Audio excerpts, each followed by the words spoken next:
All right, welcome to another Sports Injury Central Pro Football Doc podcast. And we have a very special guest today, and perhaps we should rename our podcast to Tom Brady Breaking News. Last week, we had the opener to the Brady News, Rich Ornberger, on, and he talked about the Red Pens and Tom Brady, Bruce Arians. And today we have the closer, the hammer on that Tom Brady Bucks story, my good friend Ben Volin, and crushing it. And by the way, I saw you tweet that you and Cam Smith had something in common at the Masters, that triple bogey on 12. I know you played the Masters when you were down there. Lucky guy. But I think I have a better claim to fame now, thanks to you, Ben. I can now claim that Colin Cowherd opened for me because you just came off Colin Cowherd nationally to come on this podcast. So Colin Cowherd's my opener. How's that for a line? He's your warm-up back. Thanks for blowing up my spot here, embarrassing me here, Dave. But yes, I was fortunate enough to get a little airtime with Colin today. He's always good, a good platform there. But hey, it's doesn't hold a candle to the Pro Football Doc. So Oh yeah, well he'll do for a warm up. Thank you, Colin, by the way, for warming up Ben. Well, look, I'm very appreciative that you'd come on. I'm sure you're blowing up everywhere. Not that you're not always busy, but give the listeners the insight onto the whole Brady stuff. And by the way, obviously you're in New England, you're with the Boston Globe, but you're a national reporter. And the other thing I'll introduce you for people is that you, of all people, are in the most unique situation to break this news because of the Brady connections, et cetera, coming out of New England. But you were in Miami before, and that's the other half of this story is Miami. So now that you're warm from Colin, take it away. Tell us about your big news and how you got to it. thanks, Dave. Yeah, I guess between Brady and the Dolphins, I guess it has wrapped me in its various tentacles because I did used to cover the Dolphins and work down in South Florida before coming up here. So it's a little bit of a convoluted story. I'll try not to get too long, and I'll try to keep it as simple as possible. It starts really with the Rich Ornberger stuff. I guess said it on your podcast last week how the honeymoon with the Brady and the Bucks and with Arians, I think specifically, was kind of over with. And look, I think Brady and Arians are probably would love to have a drink with each other, probably good friends on the golf course. But I do think there was some issues there with the relationship, and I keep going back to the phrase "too many chefs in the kitchen." Between they have a really experienced coaching staff there. Byron Leftwich on the offensive side, Todd Bowles on defense. Harold Godwin is the assistant head coach. He's been a coordinator. Keith Armstrong, longtime special teams coach. So they just have a lot of experience. Bruce Arians has taken a step back the last few years. He's not doing the game planning. He's not calling the plays, but he's still letting his opinions be known about the direction of the team. So I think that was kind of part of the reason why Brady initially, retired from the NFL. It wasn't really retirement because he never used that word. It was him working his way out of Tampa. And then the other tentacle is Stephen Ross, the Dolphins owner, big Michigan guy. He's got his name on the business school at Michigan. Tom Brady is obviously the star alumnus there. Stephen Ross has always been looking for splash and to make a big, he did it this year with getting Tyreek Hill. They spent a lot of money. He had Venus and Serena Williams as limited partners at one time, and he's always looking for like the splash and the headlines. His big move was he was going to go get Tom Brady to be, running his front office, potentially being a minority owner, part of the ownership group. And for Brady, this was a golden opportunity to get into the business side of the NFL, which I think is really truly his post-career aspirations, to get into an ownership group. Like Brady loves the billionaire class. When he hangs out with his friends, Brady's probably, the poorest guy at the table. He loves the billionaires. So he wants to get into the ownership level of the NFL. And I think the Dolphins presented the perfect opportunity to do that. So he was going to go down to Miami. His head coach was going to be Sean Payton, which seems out of left field, but they share an agent, Don Yee. Brady almost went to the Saints a few years ago when he ultimately went to the Bucs. He was close to joining the Saints, but Drew Brees ultimately decided to come back, so that came off the table. So Brady wanted a coach he can trust, a coach that he knows can be a winner. So he and Peyton were going to go to Miami as a package deal. Peyton the coach, Brady was going to be. I liken him to like Derek Jeter running the Marlins. Like, maybe not the GM, scouting the guys, but he was going to be a major figurehead atop of the front office, potentially even minority owner. And then the whole thing, unbeknownst to them, on the same day that Brady steps away, Brian Flores files his lawsuit naming the Dolphins and the NFL and several other teams in racial discrimination. Just blows the whole deal up. The situation just became too hot. You're worried about being roped into a lawsuit, and are they going to check our cell phones and Discovery? And can the Dolphins even go through with this whole thing while they're being sued for racial discrimination? It's just not a good look. So the Brian Flores lawsuit just blows the whole thing up. So now Brady's looking at it like, well, what am I going to do? Like sit around on my couch all year? No. So he decides, okay, I'm going to go back to the Bucs. But first, I think he has to clear some things up with the ownership. And so he goes over to the United Kingdom. He goes to a Manchester United. He's a soccer fan, Ben. Come on, he likes sports. Exactly. Yeah, he's just a soccer fan. Just happens to go to the team that's owned by the Glazers, who own the Buccaneers. Again, I know this is a long story. I'm trying to make it as quick as possible here, the elevator version. He goes and he thanks the Glazers for hosting him that weekend. Magically, the next day, he comes out of retirement, and then 2 weeks later, Bruce Arians is a sudden surprise no-show. He leaves the owners' meetings suddenly, and he's out, and Todd Bowles is now the head coach. So it's a long, twisted tale, but Brady was going to go to Miami to potentially run the team, and then the Brian Flores lawsuit blew the whole thing up. Now, that is so interesting because you tie so many things together, and I didn't want to interrupt your whole story for the listeners, but there's a lot of pieces there. I mean, we could have a lot of interesting comments and fun with this. You're right about Brady. I mean, yeah, the billionaire club, but look, Brady's used to that, right? He's not the wealthiest person in his own family, right? I mean, Giselle's got more money than he does, so it's not about money at all. And then you also brought up an interesting thing about the wording. Brady always has struck me as a guy that's very careful in his wording, right? He didn't say retirement. So it reminds me of another guy we know in common who, after he, quote, graduated, went to New England, right? You remember the Junior Seau, the Spanoses threw him a great retirement ceremony, and Junior was all over the place saying, I'm graduating. I'm graduating from this chapter, right? And then he went off to grad school in New England. I still remember we were going to make Junior honoree at the charity, the Taste of the Cove event I've told you about, and he had agreed, and then we were rolling with that. And I land in Chicago in a preseason game, and he texts me, oh yeah, I'm going to New England. I'm like, dude, you just retired yesterday, going to New England.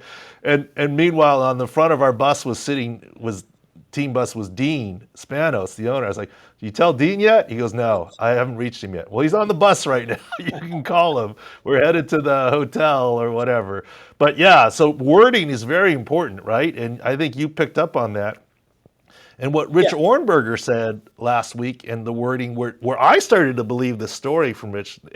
Rich is a reliable guy, but when Bruce Arians protested too much and said, I don't even have a red pen. No one was physically saying red pen. Right. It was, just a metaphor for what was happening, right? So now that you've broken this huge piece of news, and you gotten any blowback? Do you expect any blowback? What's next? I don't know. It's a good question. I did get a call from my guy the other day, kind of laughing, being like, "Man, you're not making any friends with the Brady camp right now." But I don't think I'm trying to cast any blame here or anything. I know some people think that Brady is looking like an egomaniac a little bit. I actually don't think that. I think a guy of his stature, for as much as he means to the Bucs, I think he should be the guy in charge. I think he should be calling the shots more or less. It's a new day and age in pro sports, and I think Brady's got a pretty good pulse of how things are going. And look, I don't know if he ordered the code red and told the told the owners you got to fire Bruce Arians, but I think he let it be known that the situation needed to be rectified one way or another. Um, Well, and tell me if I'm right on this theory. Like what happens in New England very, very well. And I might argue, I mean, Bruce Arians might be getting a little bit of a bad rap here. Is he a little hot-headed? I mean, clearly he cut Antonio Brown on the sideline. Is he older and he just wants to do things his way? For sure. I don't think, if you really look at it and tell me if my thought on this is right or wrong, Bruce Arians probably getting a lot of wrath here, but in reality, he probably was a lot kinder to Brady than Bill Belichick was, except the Tom Brady stand up in the meeting rooms and why are you doing this, that, the other, right? Criticism. Bruce Arians didn't do any of that, but I think maybe Tom was just at a point in his life where I've been through all those years under Bill Belichick's thumb. I want freedom. I don't want to have anyone control me. I've grown up and gone off and gone to college. I'm calling my own shots. I don't need a mom or dad telling me what to do anymore. Do you get that sense? yeah, some of that certainly, and I mean, can't you see the dynamic where Brady and Leftwich are doing most of the game planning, and then Arians comes in, and you know him, he's a very opinionated guy, and he probably does say nope, nope, nope, and they're probably looking at it like, come on, like we're doing the work here, you know. So I don't know if the situation with Arians and Belichick are apples to apples by any sense, by any stretch. What's interesting is with Belichick, Belichick never criticized Brady publicly. He always, gave very generic answers publicly. We all got to play better, that kind of thing. But would air him out privately or in team meetings, and we all know that was kind of a motivational tactic too, where the other guys on the roster say, "Wow, if Brady can get lit up, then I can get lit up too." Whereas I think with the Bucks, yeah, I think Bruce Arians let Brady do whatever he want. Hey, you train this way, fine. You need to do this, whatever you want. Like they gave him off days in practice, whatever you need. But then there was this strange pattern where Arians would, he has no filter, and he'd be very critical of Brady after a game. He'd blame him for interceptions or say, yeah, he really missed those deep balls. And then he'd walk it back late, a few days later in the press conferences, where I don't know if Brady's appreciating being aired out in public in those press conference settings like that. Again, I don't think the Arians situation was the reason that Brady initially stepped away. I think it was all about trying to finagle his way out of Tampa because he had this golden opportunity in Miami to get into the business of the NFL. I think it was really about that. And he certainly didn't hate Tampa by any stretch. I mean, he's going back there, so it couldn't have been all bad, but I just felt, I said it before, the too many chefs in the kitchen, just too many guys on the coaching staff. Bruce Arians is right. It was time for him to step down. It's time for Todd Bowles and Byron Leftwich and these guys to get their credit. Bruce Arians was kind of a progress stopper in that sense. So it really was time for him to step away. I don't know if it was truly, his decision. Well, look, Ben, kudos to you on the reporting because I think the silence is deafening and speaks for itself. I mean, I don't hear any blowback on the story. I mean, usually when a story is not right or someone wants to spin it, here it comes, but there hasn't really been much. Now, in follow-up, any team that courted Deshaun Watson, the existing starting quarterback was out, right? From Baker, who ultimately, he landed in Cleveland, Matt Ryan, you name it kind of situation. Does this mean anything for Tua? But, I mean, Tom wasn't necessarily playing quarterback. He was joining. Does this send any signals about Tua? I think it just confirms that this is make or break for Tua right now. Brady, I don't think he was retired. I do think he was planning to play again, and I do think he was trying to kind of backdoor his way to the Dolphins because the Bucks, they control his rights. So I think but only as a player, not as an executive. So he could have joined the Dolphins in the front office, and then the Bucks move on, they find their next guy, and then you approach them, and say, hey, how about we just give you a third round pick? And so I do think he was trying to backdoor it, but it may not have been able to happen right away. They may have had to wait a year. So I do think Tua, that's a long way of saying, I think Tua was probably going to get this year no matter what. And, it's become a cliche now to say that it's make or break time for Tua. No more excuses. I mean, they went out and got him Tyreek Hill and Jalen Waddle and put the franchise tag on Mike Gesicki. They certainly have all the weapons, and I think he can be effective running an offense similar to what the Niners ran, where it's just quick passes and you're really relying on yards after the catch and the speed of your receivers. So if he can just be a point guard and get the ball out quickly and get it to Tyreek Hill and those guys, like, he could be effective. But no question, this is the make or break season for Tua. And if it doesn't go well, whether it's Brady or someone else, I do think the Dolphins will be looking at another quarterback next year.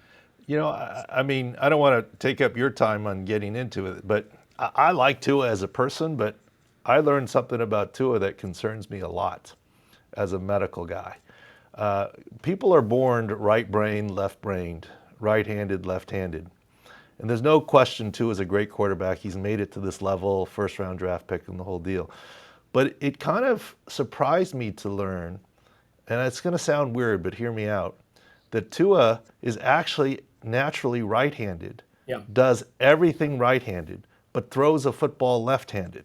Now, that's not to say he's not great at doing what he's doing, but can Tua, a smaller guy, as a natural right-hander, meaning he's left-brained, can he ever can anyone ever do what Patrick Mahomes does? From arm angles, changes, quick things, on the move, finding a slot to throw to Tyreek Hill on time so that he can run as a smaller guy across the line. Medically, because of right brain, left brain, I think it makes it a little bit even harder for Tua. Or anybody who's wired that way, that's all. Yeah, that's really interesting. I've obviously never thought about that. Only someone like a pro football doc like you would think of those angles. That's good stuff, man. But All right, I, so here's the other news that I hear whispers of, and I have yeah. no substantiation. Like, I don't go with it or whatever. What do you make of real fake undercurrent of Belichick and Kraft relationship breakdown rumors? I'm sure you hear it. Well, so I was at the owners' meetings in Palm Beach last week or whenever it was, and Robert Kraft invited all the Boston media for a little sit down. We did like 15 minutes off the record, then like 10 minutes on the record. And he opened up his on the record portion saying, he's bothered that they haven't made the playoffs in 3 years. And first of all, the snickers that came from like Lions fans and Washington fans, like 3 years, Dolphins fans, those teams have gone decades. But so people and then he mentioned something about like I expect us to be competitive now, which what else do you expect the owner to say? So I think some people took that to be a shot across the bow. He's losing patience with Belichick, and I don't know. I came away with the opposite impression after that whole sit down with Kraft.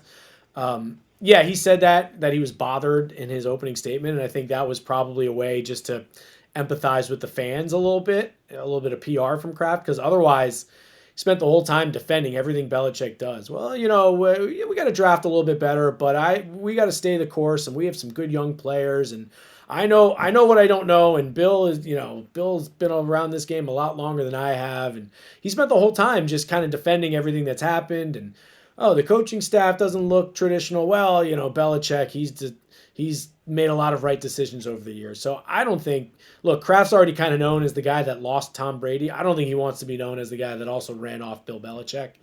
And so I don't think Belichick's going anywhere. I think he's got a tenured seat as long as he wants to be the coach there, and as long as he's winning 8, 10, 11 games every year, it's going to be peaceful in Foxborough. So, of course, people want to see them be a little more competitive and actually get back to being Super Bowl competitive. But I don't sense any notion from Kraft of wanting to move on from Belichick.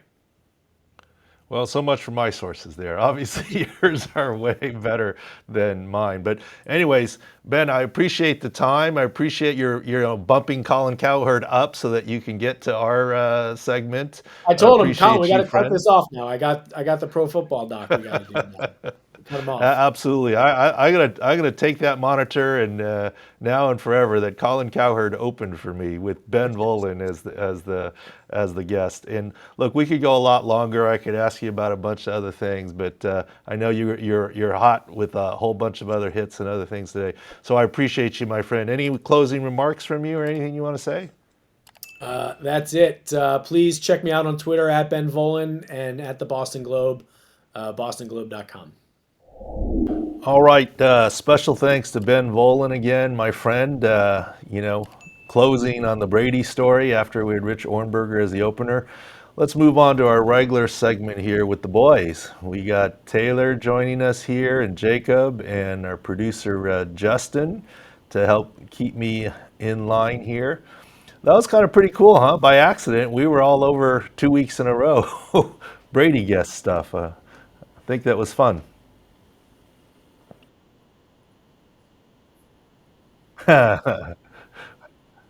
We do say that if Brady has a hangnail, we need to talk about it, right? Because it's Tom Brady.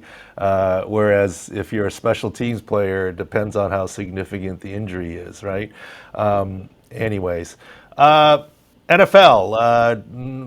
We have obviously, Pro Football Doc, NFL, but with the Sports Injury Central doctors, we're into baseball, basketball, golf, and everything else. Any other NFL news you guys want to cover before we move on to other sports? We got draft stuff coming up next week. We're going to go heavy into that, so make sure to check out the website. We're dropping news periodically on that. I think the biggest stuff this week is camps opening, and then there's a constant visits going on by all the prospects meeting with teams. You have any first-hand Yeah. stuff with that, Doc? Yeah, so obviously at the website, sicscore.com, you have some of the draft stuff and the top players, quarterbacks, Kenny Pickett's hand, wide receivers, running backs, defensive players. We're going through it all. I'm still working on one story that I want to get it right before we break it because I don't like doing negative news. In general, the recheck combines happened this last weekend. Some of it was virtual. Almost all the players are okay to be drafted. Will they get downgraded a little bit or not? It depends. There's one player in particular that I want to get the news right on before we break it, because it really is bad news. I don't think it's a name brand player that I think his career in the NFL will end before it starts based on medical. But we'll get that right and we'll report that as the draft comes up. But the other, the 30 visits, I think there's a lot of news right now. So-and-so visited here, so-and-so visited here. Look, I've told you guys before that on draft day, I was in the main draft room.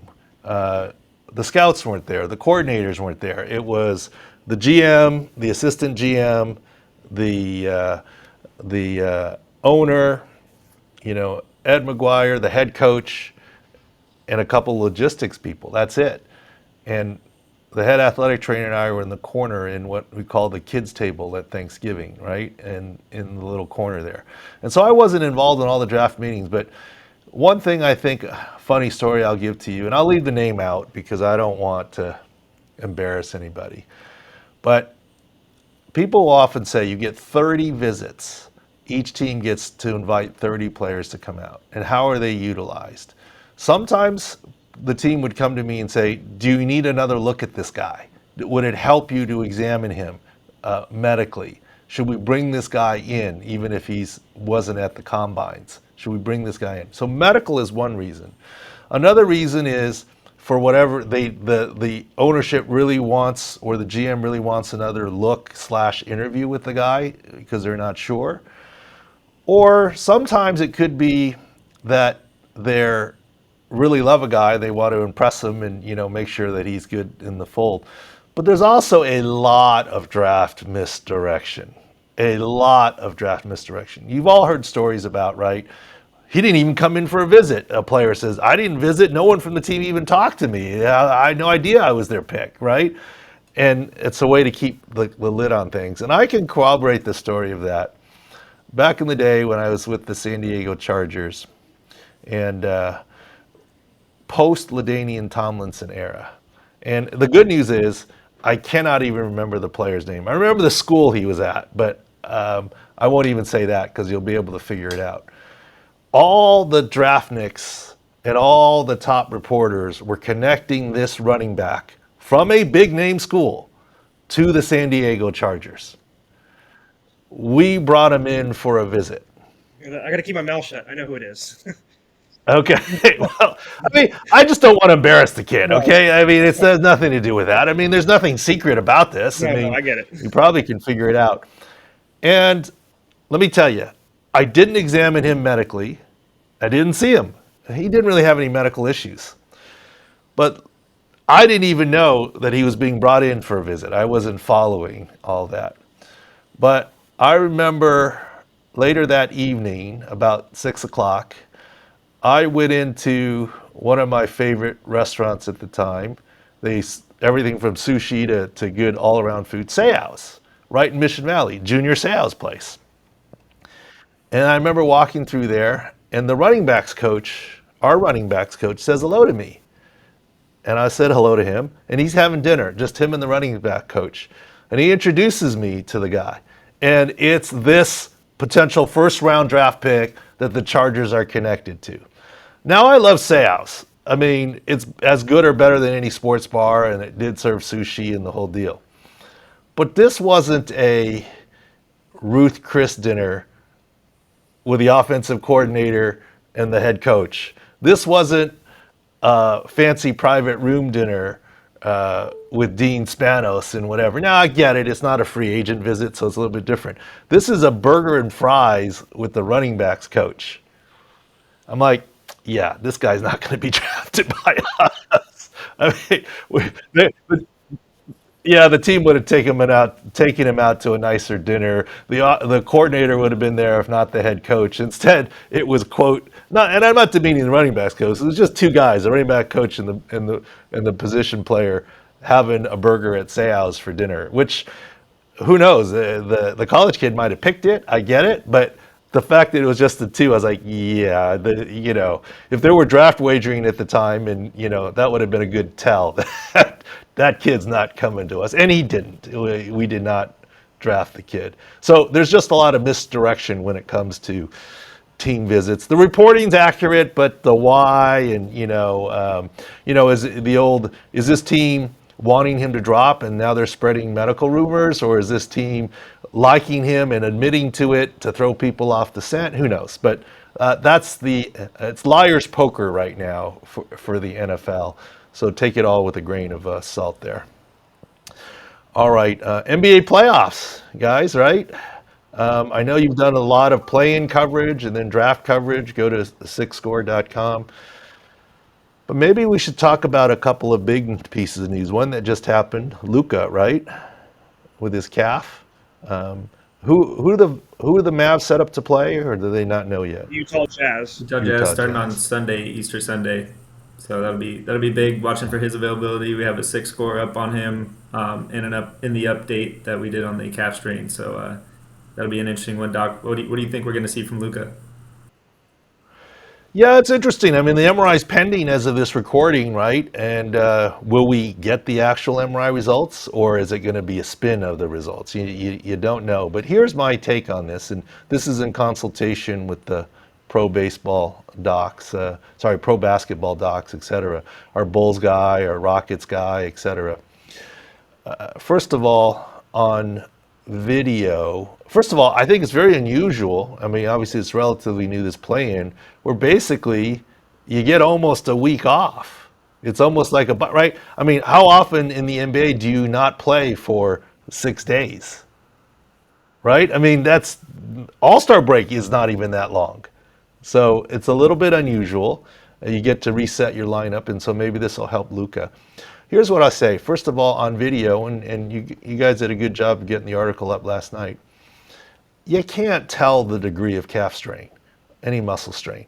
Does he not put weight on it because he pulls up because he feels it and doesn't want to make it worse and it's very, very mild? Or is it very, very severe and that's why? I mean, the Mavs have said it's mild. We'll see. But calf strains linger. Look, I've seen the stuff in our timeline, and I've seen some reports saying he could be out 6 weeks, he could be this. We're not that alarmist. I don't think there's any chance in heck Luka will be out 6 weeks. No chance. Because it's Luka. And he's also not a speed point guard. I mean, the guy's so talented, he can get open when he's not 100% and contribute. Now, could he be a defensive liability? Maybe. But Luka also has a history of playing through. Remember earlier this season, we said that high ankle, he was on the front side of returning from his high ankle. He has a reputation of strapping it up and playing through. So with that, we got to wait for the MRI and whatever. And based on limited video, we can't be certain. I don't think the good news. I don't think Luka's going to miss much time, if any. The bad news, calf strains tend to linger and it can affect him. That's why we have him right now with a 6 score in the low 70s. And, maybe we'll up it. We'll see. I think he's going to play, certainly in these playoffs. Look, I want you guys to get to a right and wrong segment, almost like, our warm-up act, Colin Cowherd. Obviously a joke when I say that. Where Colin was right, where Colin was wrong. Where SIC docs were right and wrong. And we can get to that. And if Luka misses all of the playoffs, you better mark that down that I'm wrong. He's not missing all the playoffs. I think he's coming back sooner than we think. The question is, how effective can he be? He'll be most effective shooting and offensively. He's a big guy. He can get open. Defensively is the bigger question mark. We're sitting at a 6 score of 71 for him, and we'll figure out what that means for the team. Well, Dallas is just terrified because the last calf strain they had was Dak Prescott's, remember? So, and that kind of lingered into the season, and they blame that for their season falling apart. So people don't want to blame this calf for the Mavericks falling apart, right? So, well, different games and the whole thing and recency bias, and was the calf really the reason it fell apart? I mean, there are a lot of different factors, right? But you make a good point there, Taylor. And what do you guys think? Ben Simmons, will he play or won't he play? As a Sixers fan, I don't want to, but I guess for our company, I would like to see what he's got from that back. I would like to see how real the back injury was, maybe, but I mean, I just want to see him out there. I mean, I liked watching him when he was on the Sixers. He's a good player, but he needs to get out there. Well, I thought it was interesting that Woj is the man, right? Had a very specific tweet. He's playing in the first round of the playoffs, or headed towards playing, but it won't be until Game 3. That's pretty specific. I'd interpret that as Game 3 at best. As of today, he's working out and he's going 1-on-0. Not 1-on-1, 1-on-0. So assuming there are 0 setbacks, the guy hasn't played all season. 1-on-0 doesn't fully project to the third game. That's only 10 days away. That would be lightning speed fastest. And maybe it's going to be true, but I'm just still not. He had the epidural, right? So is this him ramping up after the epidural is finally set in? Because he didn't do anything for, like you said, for almost 2 weeks after the epidural. Yeah, when he had the epidural, it was like for sure he's out for 2 weeks and then ramp up time. So now he's ramp up time. And look, off-season surgery for the disc isn't out of the question. But good to see that at least they're talking about it. But you also have to remember, he hasn't played a single second for the Brooklyn Nets. There's a lot of chemistry needed there to play, right? Even though he's a good player and the whole thing. I mean, look, he's not going to start, right? Yeah, and look, we worked together for quite a while here at Pro Football Doc Sports Injury Central, and still, it takes a little time for us to get used to each other on a podcast format as we chat. It's just not add water, right? I mean, you got to have a lot of flow and continuity. So I'm not overall that high on Ben Simmons, whether he plays or not, that he's going to be any of a game changer. I'm not sure that he plays, and even if he does, I'm not seeing it as a game changer right now. Now, with an off season and working together, I think that might change. I just want to mention we also have team health rankings for the play-in tournament. Western Conference teams and Eastern Conference teams. That's up at sixscore.com. We rank all the team health scores and what to look for with those playing games. Speaking of right and wrongs, let's go right to the Masters, Doc. Tiger Woods. You don't like baseball? I'm with you. Baseball's just getting started. We'll be all over baseball. We got a long season. I know. You guys have all the Diamond View stuff and all the good stuff coming. All right, Masters. Let's do the easy one first. Bryson DeChambeau. Is there any doubt now that he's not right? I mean, we were saying it when he didn't make before the Valero Open and he didn't make the cut. pretty clear now that Bryson is not right with his hand-wrist hook of the hamate fracture. You can't hit a baseball well with it. You can't play hockey well with it. This is in his left hand, the power grip hand. He's a power golfer. I mean, he makes his money making par fives into par fours and some par fours into par threes, right? I mean, he obviously couldn't do it. And I don't know, and I know some word leaked that he was going against his doctors coming into it. I still believe in having some golf experience and worked on some golfers and in consultation with their other docs. The hook of the hamate is a small chip fracture that doesn't heal. It's at the base of the hand here where you grip a baseball bat, a hockey stick, or a golf club, especially right-handed, left power grip here. And it just is gnawing and annoying. In everyday life, you can do everything, but it usually doesn't heal because it's like a small chip fracture. So you have to remove it. And that takes about a 2-month recovery timeline. So I think the next step here is Bryson going to realize, and maybe if he played better, it'd tease him into to keep going. But since he played so poorly, that might be the best thing for him, to just get it fixed. Now, would he be able to come back he would not make the PGA championships if he did surgery. The US Open is only a maybe. That's sort of the dividing line. But the British Open he'd make. But, I don't know. I got to look into how his game sets up versus St. Andrews and what have you, all those golf things. But that one was easy, that unfortunately, and we'll see about the surgery side. So, to be fair, Tiger Woods, do you think our golf analysis was right or wrong? I think it was both. I think it started off wrong and then it became right. I think it depends what the goal was. Was the goal to have him go out there and compete, or was the goal to just see him walk the 4 rounds? Well, look, we don't delete tweets. We don't take down articles or opinions.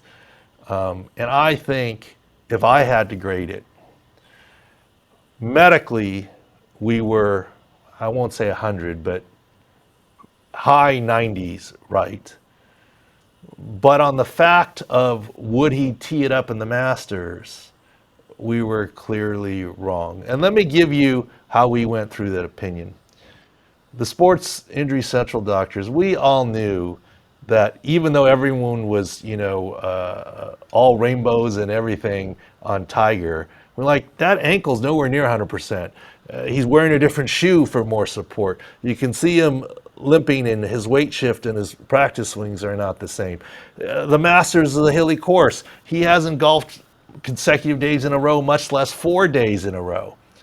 And so when he did play and have a pretty good first round, scrambling, sure, rust, -1 is like kudos.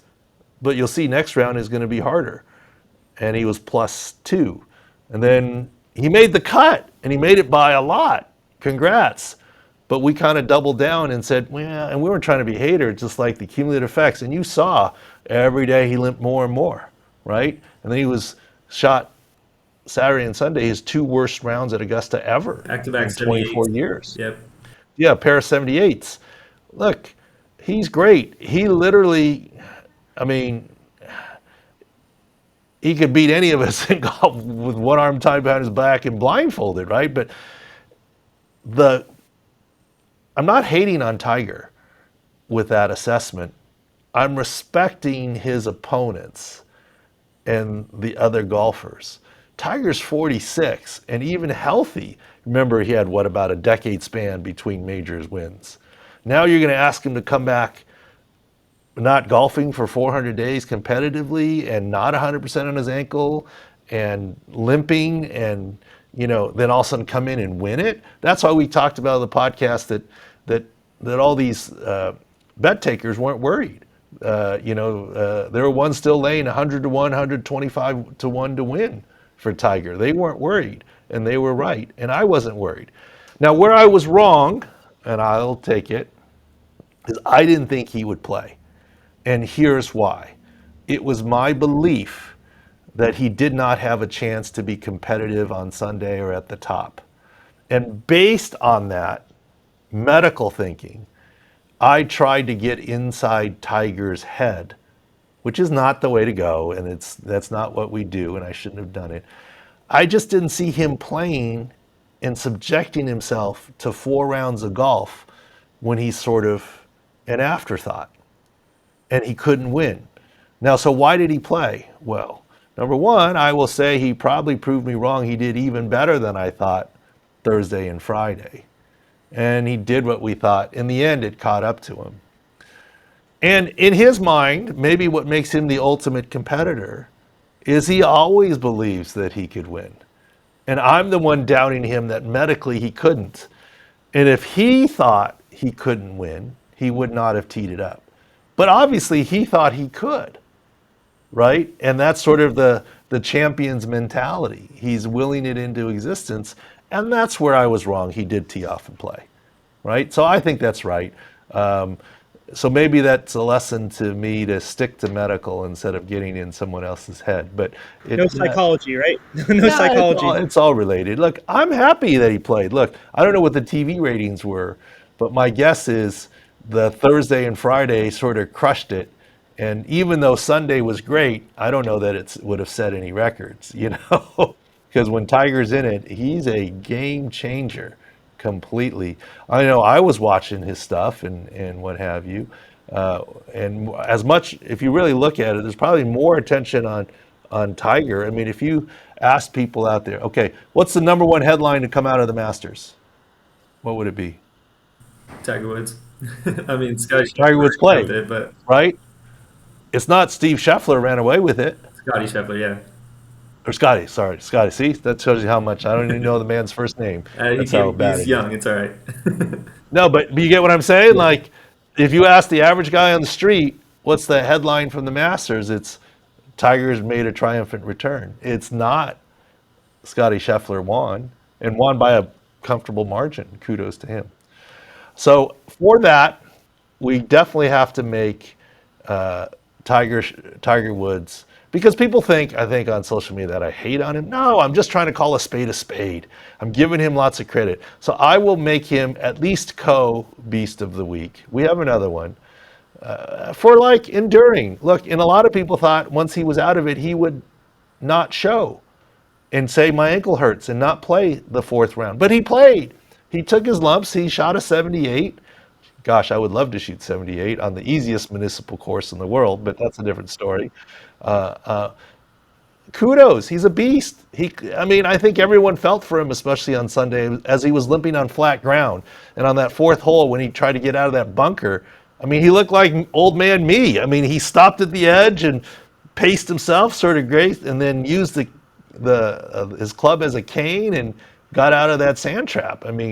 That's not a professional golfer. And kudos to Tiger, because you guys are too young, but I'm old enough to remember pre-Tiger, there was legitimate argument.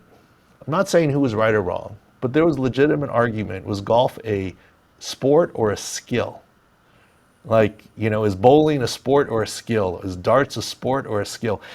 I think it wasn't clear. And I think because of Tiger and his physical nature and his workouts, and look at how tour players have now changed in their physique, golf has clearly become, if you ask the question today, is golf a sport or a skill? Everyone would say sport. And I don't think that was that way pre-Tiger. So Tiger's a beast. Hats off to him. Certainly will give him Beast of the Week for enduring and playing through. But I have another one. Real quick, before we get to the other one, I just want to mention you helped us lay out what's next for Tiger. We had a good article on our SIC Score Twitter. So anyone that wants to check it out, you can check it out there. It's on the website as well.